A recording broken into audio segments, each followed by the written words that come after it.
পাবে, ক্ষমতায় আসতে পারবে কিনা।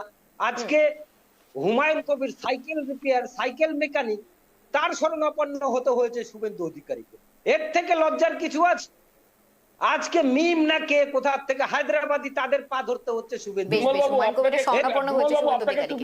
আপনি হুমায়ুন কবিরের ব্যাপারে বললেন, দেবজ্যোতি বাবুর কাছে অ্যানসারটা নেব। বলবেন, কিন্তু বিমল বাবু একটা কথা বলি, হুমায়ুন কবিরকে আপনারা রাজনৈতিক স্বার্থে ব্যবহার করেছিলেন, তাহলে হুমায়ুন কবির বলেন না এত পার্সেন্ট মুসলিম, এত পার্সেন্ট হিন্দুকে ভাগীরথী কেটে ভাসিয়ে দেবো। আমি দেবজ্যোতি বাবুর কাছে, দেবজ্যোতি বাবু, যেমন বিমল বাবু বললেন যে এই কত দফায় ভোট হবে বাংলায় সেটা বিজেপি জানে, কিন্তু বিজেপি তো বারবার দাবি করে যে নির্বাচন কমিশন আলাদা, বিজেপি আলাদা। বলুন দেবজ্যোতি বাবু। প্রথমে কেটিভির সকল দর্শক এবং ভদ্রমন্ডলী সবাইকে নমস্কার।